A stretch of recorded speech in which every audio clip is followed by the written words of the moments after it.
Vamos a cumplir todos los compromisos.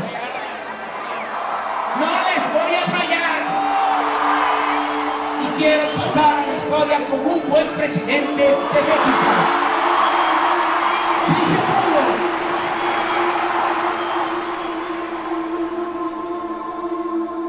Para que nadie se quede sin alimento o meteor. Que así sea.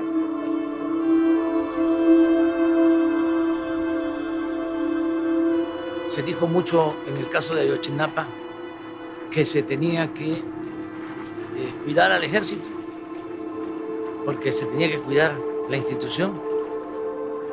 No, se está investigando. Vamos a saber todo lo que sucedió y se va a castigar a los responsables. Esa es una deuda que tengo con el pueblo de México. Es una herida abierta que vamos a cerrar.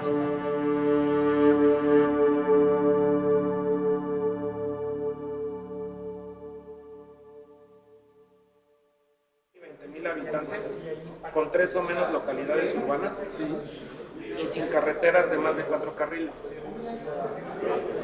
Sin más, por eso.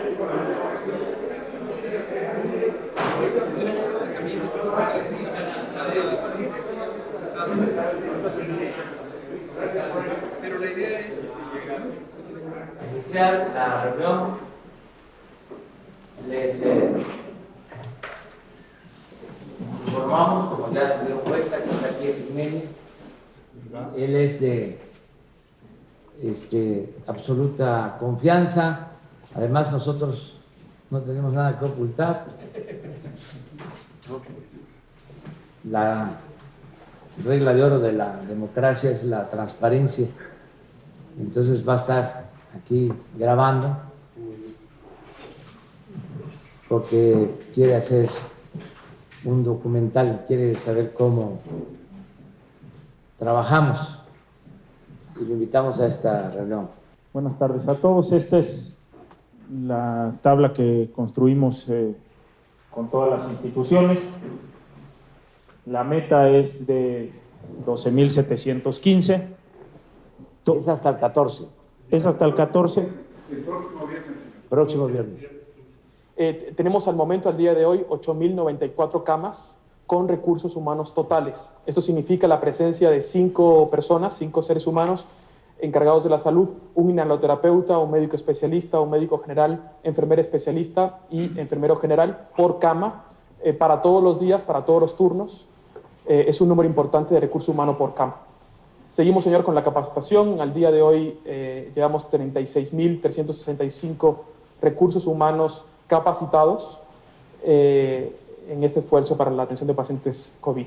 8,094 camas completas. Completas con recurso humano. Los 6 turnos. Exactamente. La Ciudad de México, antes del COVID, tenía 145 camas de terapia intensiva. La Ciudad de México, que es la entidad con mayor número de camas de terapia intensiva de todo el país. Y en 2 semanas hemos superado casi 10 veces ese número de camas formadas con recursos humanos óptimos y distribuidos en todo el país.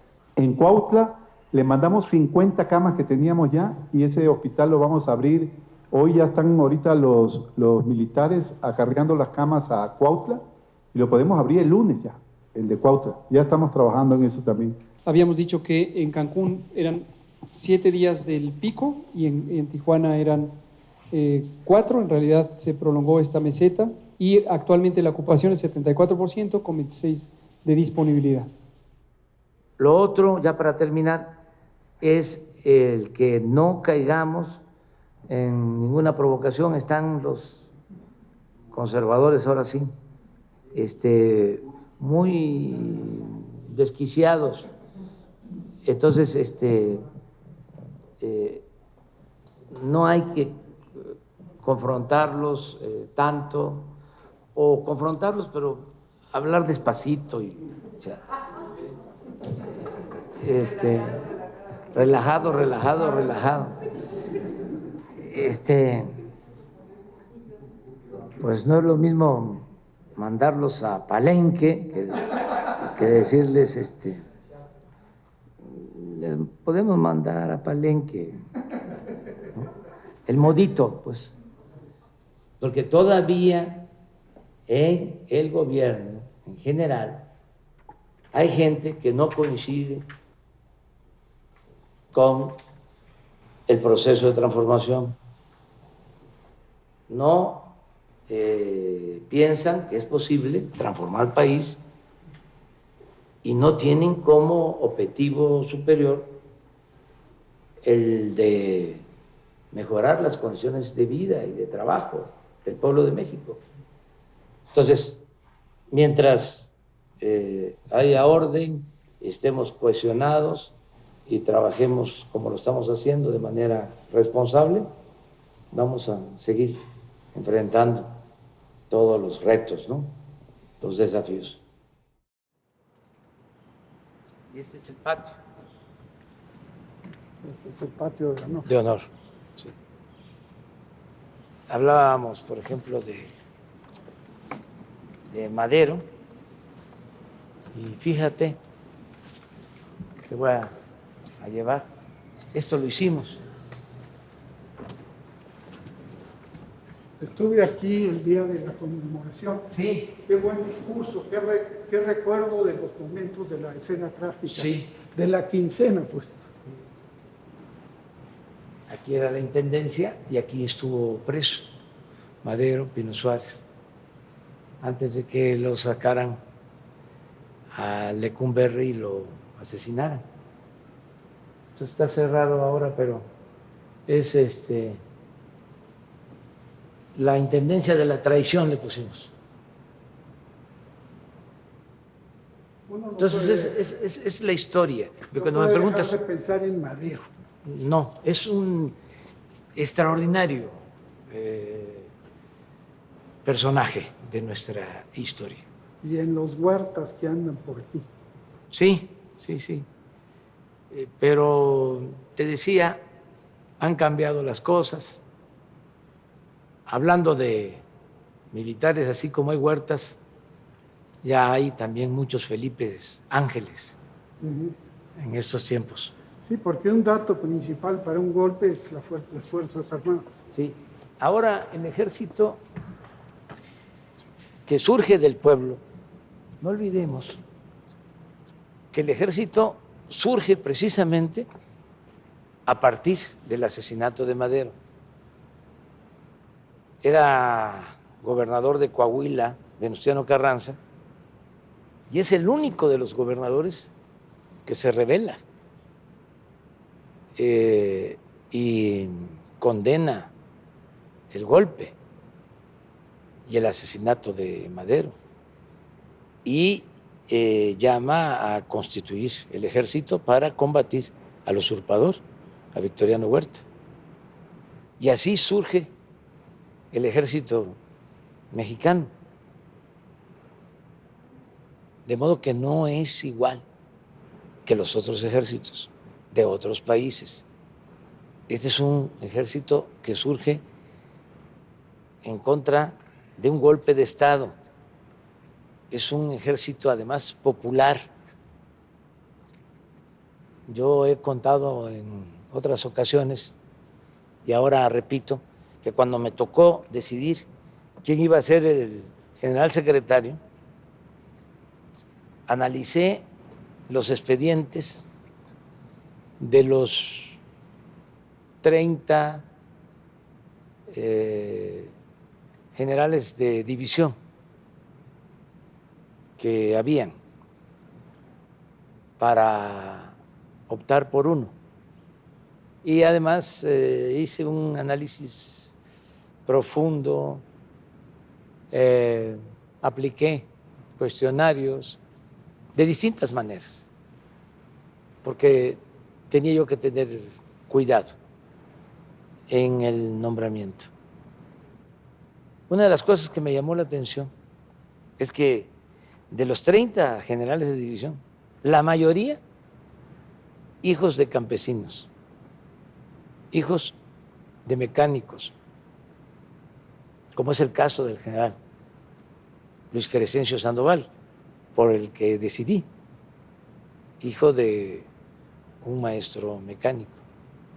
Decidí por él porque había una coincidencia en todas las consultas. Siempre parecía de que era incorruptible. Y eso para mí cuenta mucho. Bueno, pero la mayoría de los generales surgidos del pueblo, generales de división, hijos de comerciantes, también de militares. Pero la cúpula militar mexicana, a diferencia de otros países, no está ni vinculada ni convertida en una oligarquía. Es un ejército surgido del pueblo. Por eso digo que el soldado es pueblo uniformado. Y me han demostrado eso, una gran lealtad a México, a la patria, a las instituciones, que es lo más importante, y me han ayudado mucho. Entonces, cambiaron 4 factores clave. El mando, no es Felipe Calderón ni Peña quien los manda. sí, La doctrina, sí, la misión, sí, la composición de la fuerza y el orden de batalla. sí, sí. Fíjate que han ido asimilando y llevando a la práctica la doctrina de el respeto a los derechos humanos. Eso es muy importante. Además, es un ejército muy disciplinado, es una gran institución. También el caso de la Marina. Son 2 instituciones pilares del Estado mexicano. Me han ayudado mucho y vamos a seguir trabajando con ellos. Hay quienes se preocupan, piensan que estamos dando un paso hacia el militarismo. No es así. Este es un gobierno civilista. Y el mismo ejército así lo entiende y respeta al mando civil. Yo soy, de acuerdo a la ley del ejército, el comandante supremo de las Fuerzas Armadas, y son respetuosos. Todo se me consulta. No actúan sin consultarle al presidente, y con mucha lealtad. Este es el patio central y aquí están los murales que pintó Diego Rivera en la época del presidente Obregón, y siendo secretario de Educación Pública José Vasconcelos. A mí me pasa una cosa, extraño, hay otras revoluciones que cubierto. Transformación es un eufemismo, es revolución también. Es verdad, es transformación, pero extraño el acompañamiento, la narrativa de la revolución de los artistas. Como que les ganó aquí. No, es que, mira, se afectó mucho también el arte, la cultura.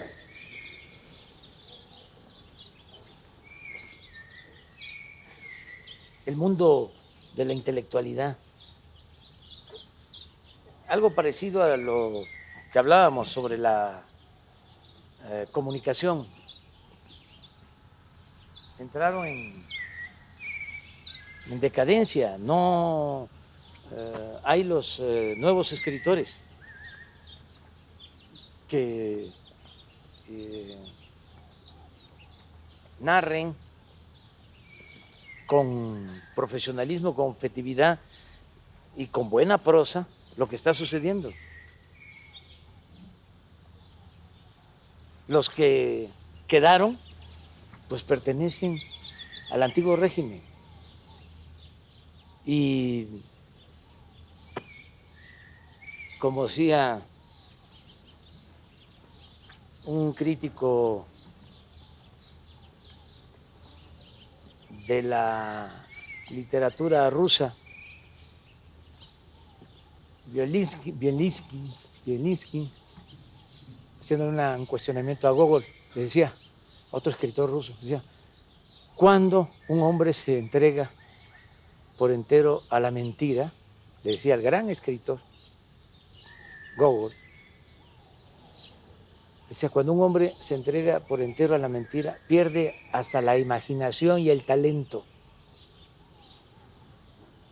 Bueno, guardadas las proporciones. Eso es lo que les pasó. O sea, ya están muy disminuidos. Aunque tengan muchos éxitos, fueron cooptados. Sí, fueron cooptados y se quedaron con la fama, pero perdieron talento. Este jardín le llamaban, todavía oficialmente, así se conoce, como el jardín de la emperatriz. Es muy bello. Entonces, son fresnos y don Pepe Iturriaga criticaba precisamente a Álvaro Obregón porque trajo las palmas de Sonora. Ajá. Y pues no son del altiplano. Pero también hay otros árboles que no lo son. Allá atrás, ¿sí?, hay un flamboyán rojo, pues es trópico. Sí. Entonces, yo decidí sembrar también árboles del trópico. Mira, esa es una palma real. Esa la sembré. Y esta es una ceiba. A ver si tengo suerte. La ceiba es bondadosa. Sí. Es un árbol sagrado de los mayas. Significa fertilidad del suelo y sostén del cielo. Estoy escribiendo sobre lo que está sucediendo. Y sí, sobre el proyecto hacia adelante, lo nuevo. O sea, ¿qué proponemos? Sin pretensiones, ¿no?, sin ínfulas, no solo para México, sino aportar algo para el mundo. Ya pasó. El rebautizar ciertos términos Sí. como PIB tuvo un efecto en el mundo. Sí, no, ya se está tomando en cuenta que no debe de apostarse tanto o considerarse como lo único para medir el desarrollo de los pueblos, el crecimiento,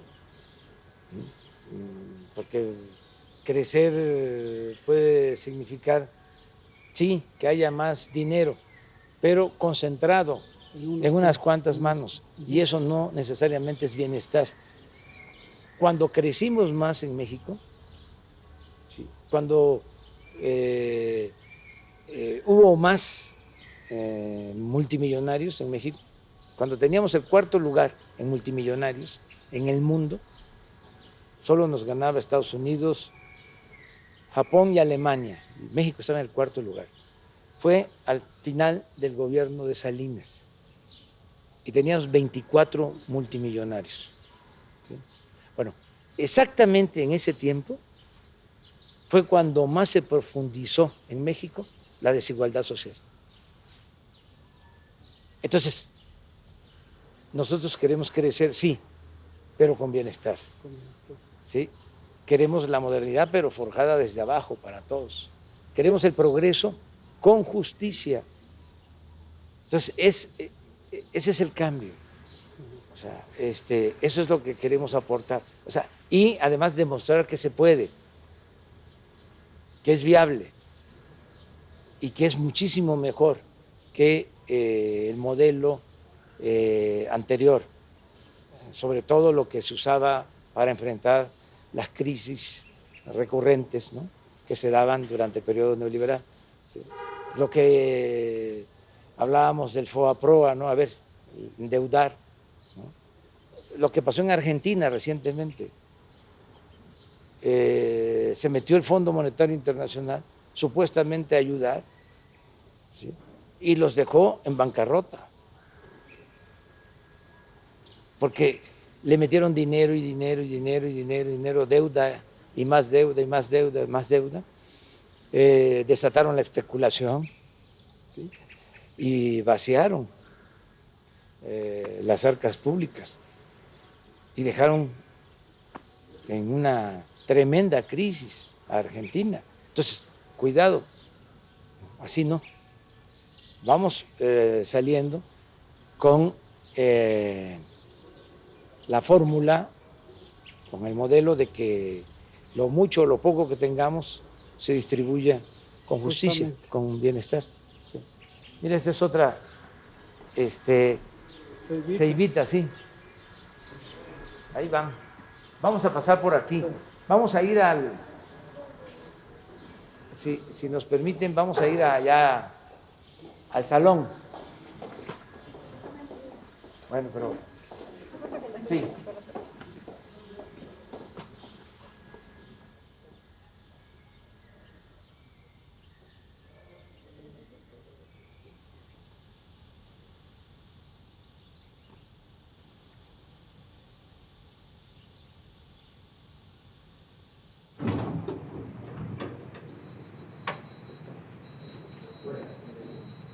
Mira, toda esta parte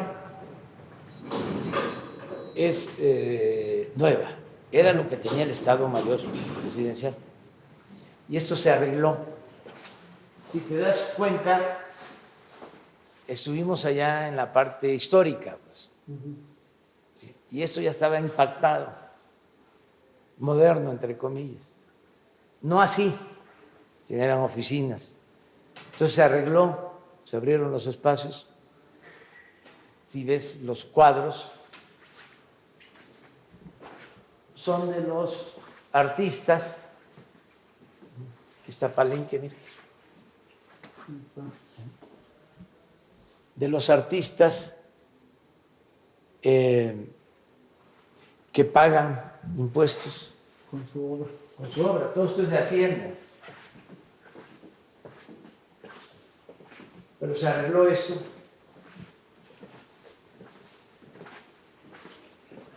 Y aquí va a ser, con el tiempo,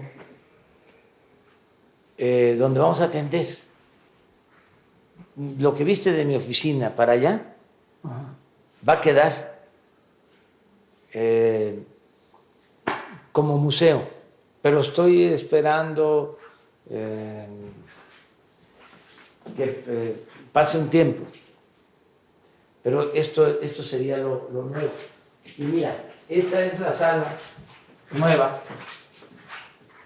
Todo esto que decía era del Estado Mayor. Entonces hizo esta sala nueva que se llama Daniel Cabrera, el director del Hijo del Aguizote. Es un homenaje a don Daniel, periodista independiente, revolucionario. Y aquí se estableció, se instaló esta sala de junta moderna. Eso estaba en Los Pinos. se trajo. Es lo único extraño fuera de lo normal para utilizar la sala. Pero ven por acá, que acá está la entrada. Pero mira lo que dice aquí. Los olvidados. Y los olvidados. Y ese es de Anguiano, Guerra y Paz. Y aquí empiezan dirigentes revolucionarios como Catarino Garza, Carmen Cerdán, otro tipo de dirigentes importantísimos, casi olvidados, ¿no? Solón Argüello, María Arias Bernal, el Manifiesto a la Nación de Madero. Estos son los funerales de Belisario Domínguez, Soldaderas o Adelitas, Filomeno Mata,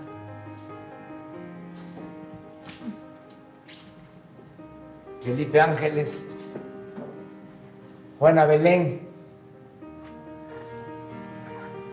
Librado Rivera, magonista. Mira esto Es una maravilla. de Villa. Ricardo Flores Magón, Dolores Jiménez y Muro, Heriberto Frías, gran novelista, Salvador Alvarado, Felipe Carrillo Puerto, aquí escudos. Mira esta carta que es importantísima. Te decía yo que Madero era un hombre bueno. Aquí está exonerando, le está concediendo indulto a Félix Díaz. Félix Díaz. Esta es fuertísima. Esta es una original de Venustiano Carranza. Te hablaba yo de lo bueno de Carranza, tiene muchas cosas buenas, pero mira lo que decía el artículo 3 de este decreto. Cualquier ciudadano de la República puede aprehender a los cabecillas Francisco Villa, Rafael Castro y Pablo López y ejecutarlos sin formación de causa, levantando un acta en que se haga constar su identificación y fusilamiento. Este es del 14 de enero de 1916. Qué bueno. Patente de Pozo. Sí, también. Paulino Martínez, otro periodista, el general extraordinario, Heriberto Jara, veracruzano, Nelly Capobello, Amalia Caballero. Mira esto, es una escultura de la soldadera. Esto es una cosa bellísima de Clausel, gran periodista, antiporfirista, estuvo en la cárcel, se escapó de la cárcel, se fue a Francia, conoció a Monet, fue su maestro, Monet, gran pintor, extraordinario pintor. Cuando regresa, cambia y estuvo con Huerta. Y tengo aquí este cuadro, esta pintura, porque Clausel es un artista de primer orden, lo que suele pasar también. Artistas progresistas, revolucionarios, que se cansan de ser consecuentes y caen redonditos ante el canto de las sirenas. Eso le pasó a Díaz Mirón y a muchos otros. Y también siempre recuerdo que Orozco, José Clemente Orozco, gran muralista, era porfirista. estaba en contra de Madero y se volvió revolucionario, gran muralista. O sea, hay que juzgar a los hombres, a las mujeres, cuando se mueren. Si no hay héroes vivos. Mira, revueltas. Josefina Vicén, gran escritora. Valentín Campa. Elena Garro. Álvarez Garín. Raúl, qué emoción verlo aquí. Frida Kahlo.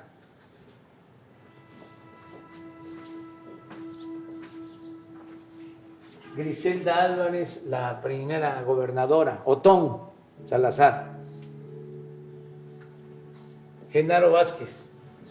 A las espaldas del secretario de Defensa. Javier Barros Sierra. Sí. Fernando del Paso. Lucio Cabañas. Me acuerdo mucho de Fernando del Paso en esas reuniones en casa de Laura Escobedo. Sí, sí. Cuando empezaba el debate sobre las redes y el Sí, periodismo, sí. Él estuvo con nosotros. con Arnaldo Córdoba. Sí, sí. Salvador Nava, Demetrio Vallejo, Alberto Castillo, Hugo Gutiérrez Vega, Chema Pérez Gay, Monsi. Estos dos son entrañables. Monsi. Hasta nudo en la garganta. Avilés Jaime, Ajá. Julio Scherer. Faltan otros, pero ya empezamos. Falta para allá, Sí, pero pero está vivo. no, yo no quiero que esté aquí ahora. ¿Sí? Pero Y mira,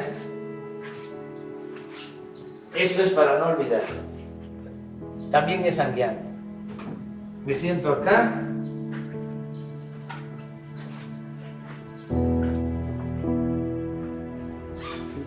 Y lo estoy viendo. Estoy escribiendo un texto ahora en donde explico cómo se beneficia con la transformación nuestra la parte o el sector de más ingresos del país. Nosotros hemos decidido proteger al 70% de las familias de México. No olvides que hay una estructura piramidal en la sociedad mexicana. Es así. Entonces, es una base muy amplia de gente pobre, una clase media no tan extensa, tan ancha, y una cúpula, ¿no? Acá, muy minoritaria. De todas maneras, nosotros vamos a llegar, cuando hablo del 70%, estamos aquí. Estamos hablando de 25 millones de hogares. Hasta aquí. En estos 25 millones de hogares están llegando apoyos. Todavía no llegamos al 70, estamos como en el 60. Pero ahora con la pandemia decidimos ampliar el apoyo hacia arriba. Aquí, por ejemplo, están los que son pequeños empresarios que están recibiendo ahora créditos, que tienen trabajadores inscritos en el Seguro Social. Están también quienes no tienen trabajadores inscritos en el Seguro Social, pero tienen negocios pequeños, están recibiendo también créditos, apoyos. Y aquí están, desde luego, maestros, médicos, enfermeras. Solo la pandemia ha significado contratar más de 40,000 trabajadores de la salud, enfermeras y médicos, 40,000. Están desde luego los soldados, los marinos, los trabajadores al servicio del Estado. Bueno, es esto, el 70%, que les va a llegar cuando menos una ayuda del gobierno. A estos de la base, a estos les va a llegar, les está llegando más de una ayuda por familia. Ahora es, ¿qué hacemos con los ricos? Con el 30%, que no son ricos, porque acá llegamos hasta la clase media, y este 30% sería clase media alta y alta. ¿Pero qué hacemos? Bueno, los estoy convenciendo, y sobre eso estoy haciendo un ensayo, de cómo se benefician también ellos. Porque el gobierno tiene la obligación de atender a todos, nada más dándole atención preferente a los pobres. Pero eso es por el bien de todos. Bueno, ¿qué les estoy diciendo al 30%? De lo alto de la pirámide? ¿Qué les ofrece la transformación? 1, paz y tranquilidad. No hay cosa, y tú lo sabes bien porque fuiste corresponsal de guerra, no hay cosa más horrorosa que la violencia. Y no hay cosa de más valor que la paz. Entonces, convencerlos de que al atender aquí tenemos más posibilidades de vivir en paz, de que haya menos homicidios, de que no haya secuestros. Es tremendo cuando secuestran a una persona, que lo privan de su libertad. Y no secuestran a los de abajo, secuestran a los de arriba, por razones obvias, porque son los que tienen recursos económicos. Entonces, si hay justicia aquí, va a haber paz y va a haber tranquilidad. Eso ofrece la transformación. ¿Qué otra cosa ofrece la transformación? Fortalecer el mercado interno en términos económicos, que es algo también importantísimo. Si no hay capacidad de compra aquí, decían los vagonistas, y volvemos a la historia, decían, si el pueblo tiene como única posibilidad consumir lo básico y a veces en pequeñas cantidades, tiene como ajuar un petate, ¿sí? No se beneficia el comercio ni se beneficia la industria. Eso decían en el plan liberal de 1906. Dice, cuando los pobres tengan capacidad de compra, va a haber prosperidad. Y esa es otra manera de ayudar a los de arriba. ¿Qué otra forma de ayudar a los de arriba?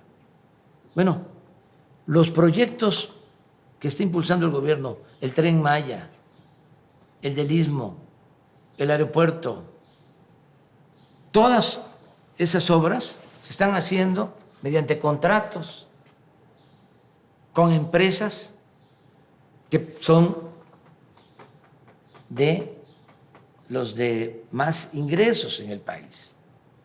Por ejemplo, una empresa de Slim acaba de ganar la licitación para un tramo del Tren Maya. Entonces, esa es otra manera. Se apoya a las empresas que pertenecen a este sector. ¿Qué otra cosa también les ayuda? El que no haya corrupción, el que haya piso parejo, el que no haya influyentismo, el que todos puedan hacer negocios lícitos y obtener utilidades razonables. Eso lo aporta también la transformación. ¿Qué otra cosa ayuda?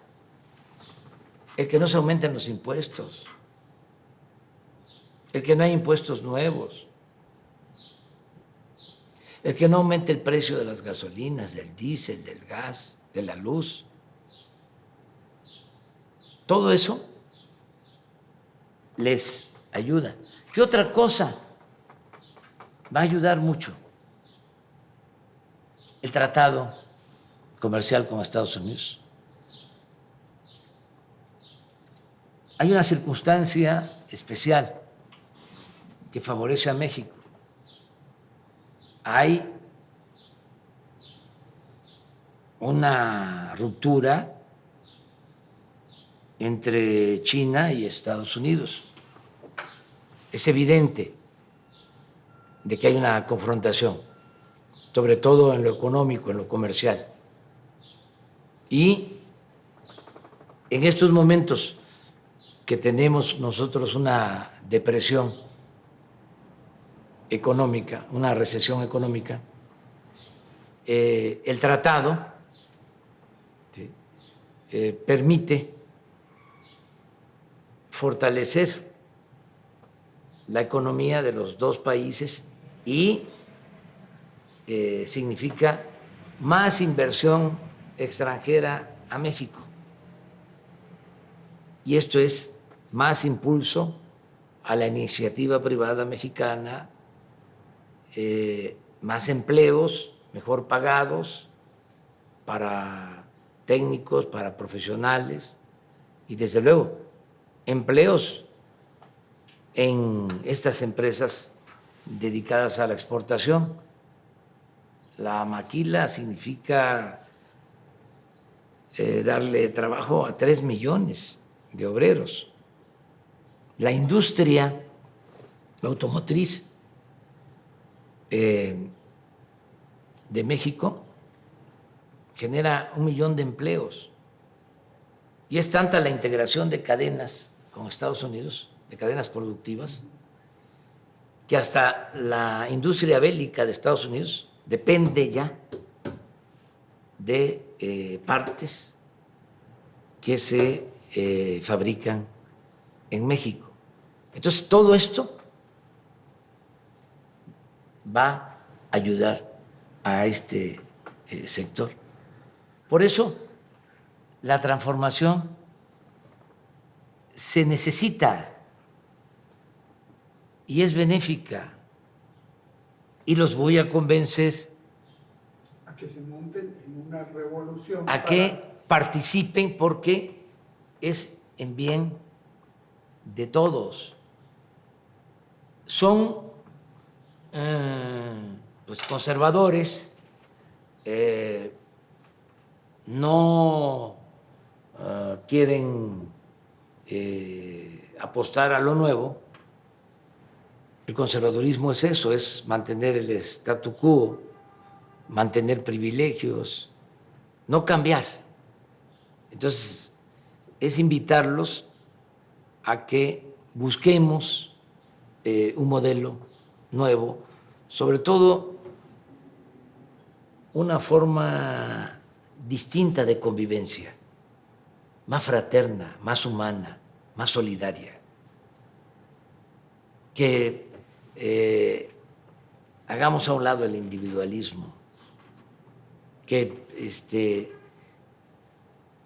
no actuemos de manera clasista, de manera racista, en forma discriminatoria, que nos tratemos como hermanos. Eso es lo que buscamos y se va a ir logrando. No creas que me preocupa mucho la oposición en cuanto a su agresividad, porque no tienen apoyo como para llevar a cabo movimientos, ¿no?, en contra del gobierno, movimientos cacerolescos, como pasó en Chile. No los veo, no. Mira, lo intentan. Cuando el movimiento feminista se montaron, el movimiento feminista, me hicieron parecer como contrario al feminismo y sobre todo machista. Quisieron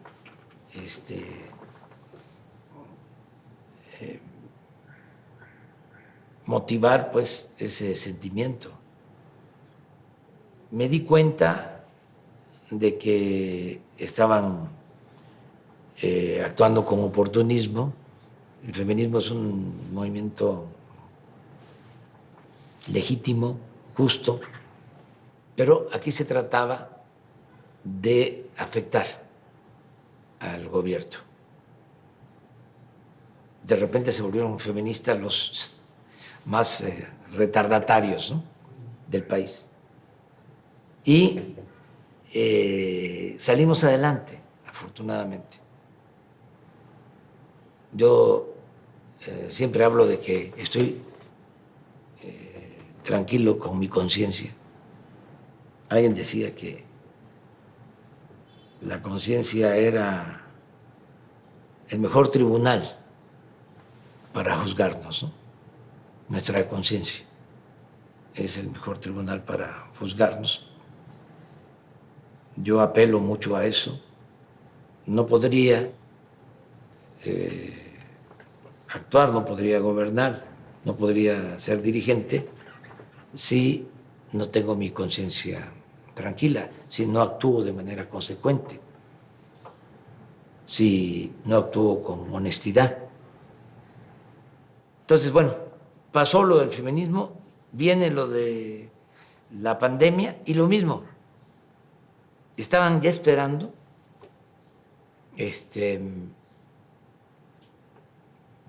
las escenas de horror, la saturación de hospitales, los muertos. Bueno, Proceso sacó un horno crematorio en su portada hace como 3 o 4 o 5 días. El Universal hizo una nota diciendo: están llenos los hornos crematorios. O sea, muy dramático, mostrando mucha desesperación, mintiendo, escandalizando, atemorizando. Un periodismo amarillista, y todo por el enojo que tienen por los cambios, por la transformación. Vamos nosotros a seguir garantizando las libertades. Eso es muy importante. Y volvemos a nuestros héroes, a las lecciones. Juárez decía: nada por la fuerza, todo por la razón y el derecho. No limitar las libertades, no censurar, casi decir prohibido prohibir, no imponernos por la fuerza, convencer, persuadir y tener paciencia. Hemos podido domar la pandemia precisamente por la participación de la gente, por la participación responsable y consciente de la gente. Logramos controlar la curva epidémica, aplanarla, si no nos hubiese generado un problema mayor, nos hubiese saturado los hospitales, si nos hubiese pegado como sucedió en Europa, en Nueva York, ahí los desbordó, desgraciadamente, algo muy lamentable. Nosotros tuvimos suerte de que nos llegó más tarde y nos preparamos, porque ya habíamos empezado a levantar el sistema de salud pública, pero estaba todavía enclenque, en el suelo.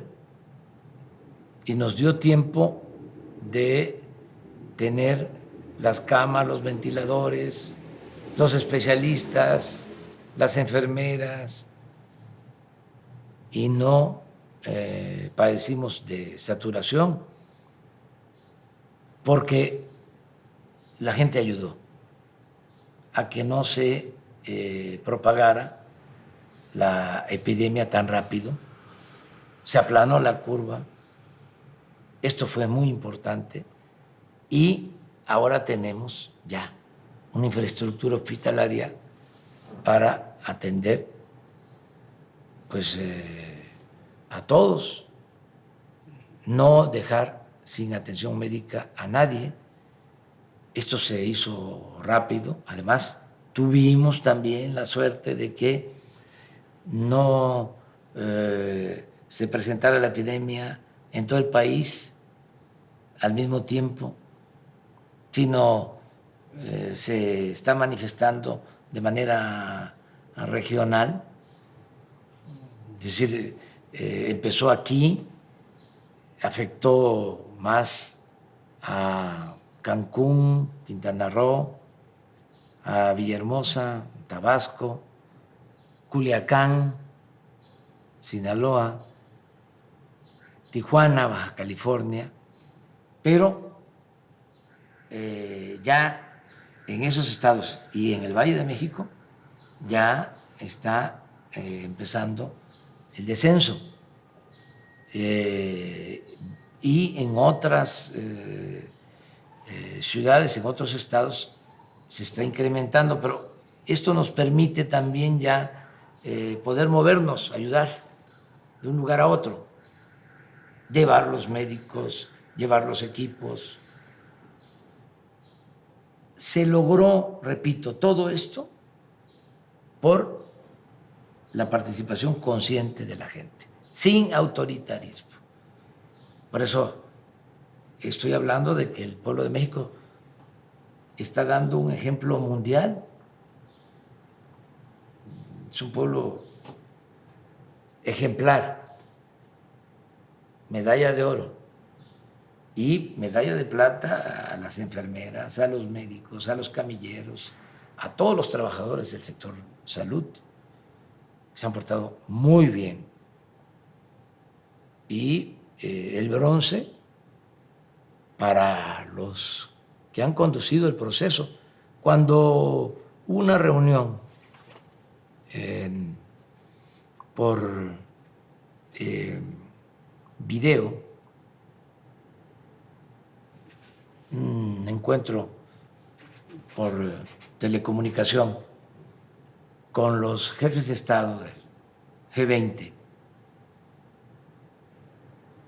los 20 países con más importancia económica en el mundo, me tocó hablar y una de las cosas que les dije es de que nosotros habíamos dejado la conducción de la estrategia para enfrentar la pandemia en manos de los técnicos, de los médicos, de los científicos, porque los políticos no éramos todólogos, sabelo todo.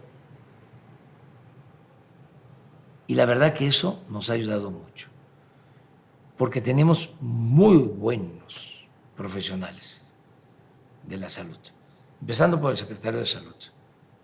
Es una eminencia, Premio Nacional de Ciencia, el doctor Jorge Alcocer, médico e investigador del Instituto de Nutrición del más alto nivel académico. El subsecretario Hugo López-Gatell, lo mismo, especialista, bien formado médicamente, pero además con un añadido, una ventaja que no es poca cosa, es un hombre culto, es un buen especialista médico y además es un hombre preparado, con cultura general y con capacidad de exposición. Es didacta, es pedagogo, es un maestro. Esto nos ha ayudado mucho. Desde el principio decidimos poner orden. No vamos a hablar todos. Y me tocó designar a Hugo como vocero y estuvieron de acuerdo quienes forman parte del equipo del sector salud. Y insistí mucho en que actuáramos con responsabilidad y que hiciéramos a un lado el protagonismo y que se cuidara la información. Un vocero, y lo ha hecho muy bien. Eso tiene muy molestos a los conservadores, porque quisieran que actuáramos con desorden, que no se informara como se está haciendo todos los días, con claridad, sin ocultar nada. Apostaron primero, en el caso de Reforma, a que estábamos engañando, que se ocultaban los muertos. Imagínate eso. O sea, qué nivel de inmoralidad, de falta de ética. Y todavía lo secunda el New York Times, que como te dije, es famoso, pero sin ética, o sin la ética suficiente, actuando con mucho desparpajo, con poca responsabilidad.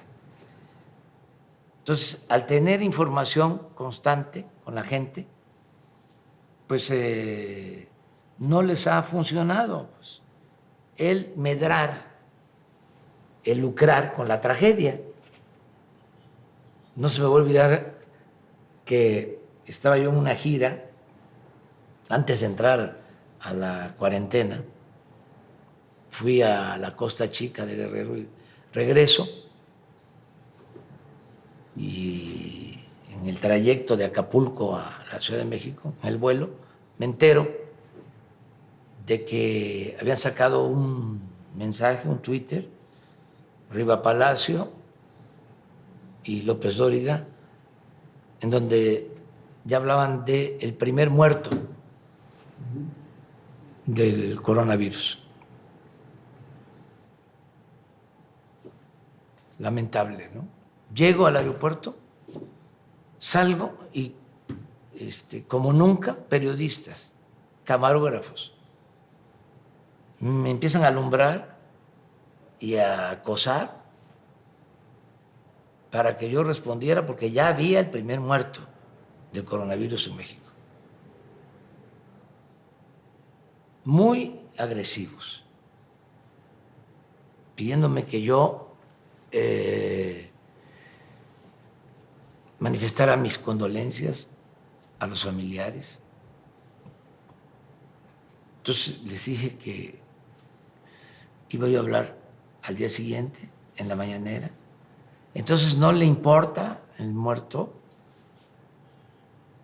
no le interesa, yo guardando silencio, ¿no? Aplicando aquello de que uno es dueño de su silencio y rehén de sus palabras. Entonces me quedé callado, ¿sí? Hasta el carro, ahí, me metía en la cámara. Ya llegué aquí, ya me informaron que afortunadamente el señor no había muerto. Por cierto, sigue vivo y qué bueno. Ya se integró al Consejo de Administración de sus tareas. Sí, que me da mucho gusto. Y ya al día siguiente pues ya se aclara de que no había sucedido eso. Imagínate yo, forzado por las circunstancias, mandando mi pésame a la familia. ¿Cómo queda la investidura presidencial? Haciendo el ridículo. Entonces, tenemos que resistir a todas esas cosas y lo hemos venido haciendo, pero, repito, nuestro ángel de la guarda es el pueblo. Eso es lo que nos protege, nos apoya. Yo quiero aprovechar para agradecerte por todo lo que haces en redes sociales y lo que hacen muchos, muchos. No los conozco. Hay una persona, Arango, que lo veo en las redes. No lo conozco, pero es conmigo, con Beatriz, muy cariñoso, muy afectuoso, muy solidario. Pero así como él, ahorita se me vino a la memoria este apellido, no recuerdo su nombre, así muchísimos, muchísimos. Buenos ciudadanos, buenas personas, y les agradezco mucho su apoyo. Y va el compromiso, o reitero el compromiso de no fallarles. No voy a traicionar al pueblo. Y no es en vano todo esto que estamos haciendo. Entre todos. Porque yo no podría conducir la transformación, no avanzaría la transformación sin la participación de la gente. Así como decías, de que no nos podemos olvidar de dónde venimos y por qué estamos aquí, porque para llegar aquí fueron generaciones que sufrieron, que enfrentaron el autoritarismo. Muchos se nos adelantaron, dirigentes sociales, dirigentes políticos, que aportaron muchísimo para que se llevara a cabo esta transformación que estamos conduciendo y en la que está participando todo el pueblo. Entonces, vamos hacia adelante. Está difícil la situación. Se dice que la caída de la economía mundial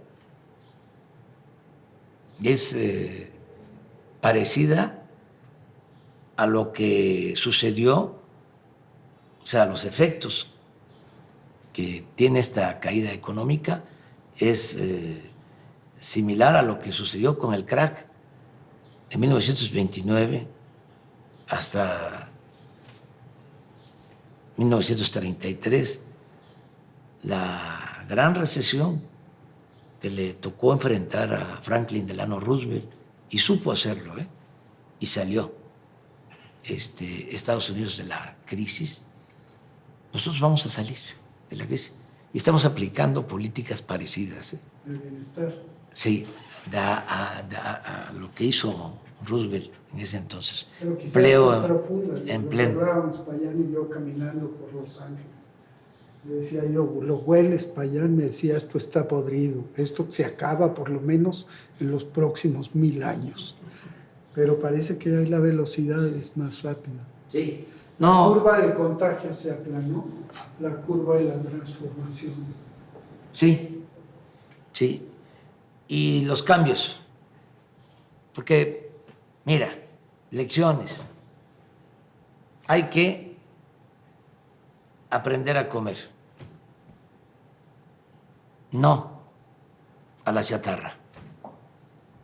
Porque el coronavirus afecta más cuando se tiene diabetes, cuando se tiene hipertensión.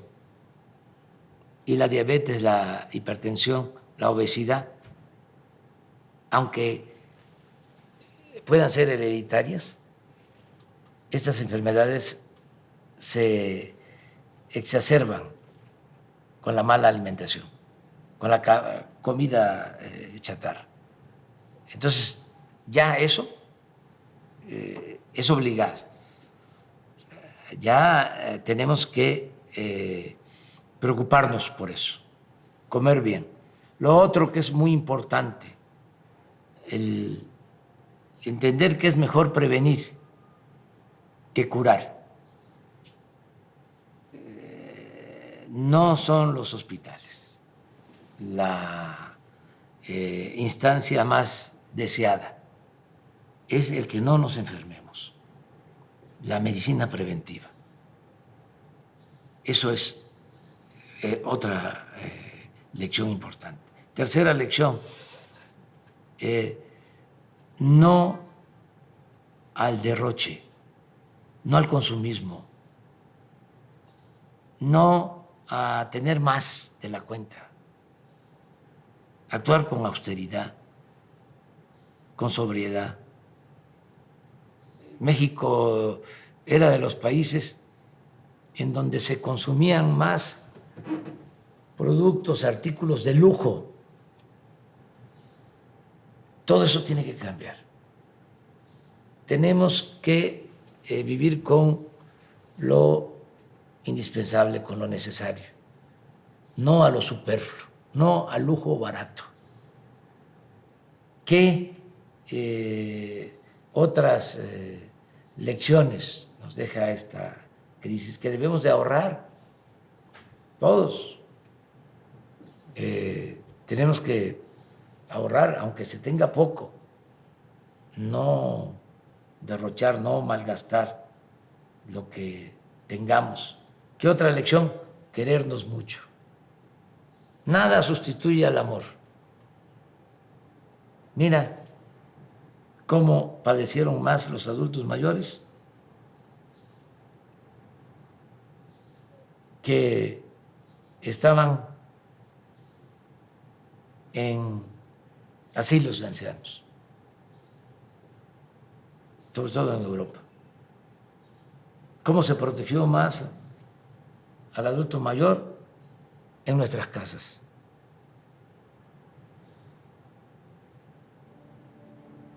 Unirnos más familiarmente.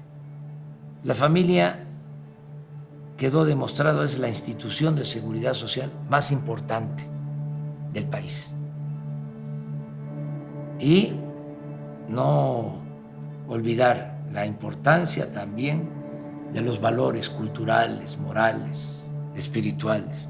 Son lecciones, enseñanzas de esta crisis del coronavirus. Este va a ser mi despacho. Estoy arreglando para no usar aquel, Vamos a ver qué. para dejar libre aquel. Vamos más para que termines de ver la parte histórica. Nos faltan 2 salones, 3. Si puedes pasar por aquí. Esta es la parte histórica. Aquí empieza. Este es un comedor. Mira esto. Qué barbaridad. Esto sí es de la época del Imperio. Era el comedor imperial. Y esto es morisco. Y aquí por atrás entra el despacho.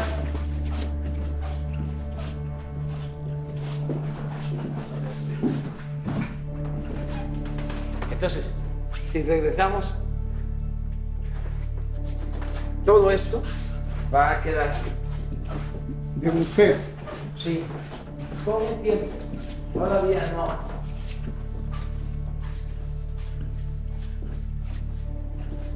Y vamos a entrar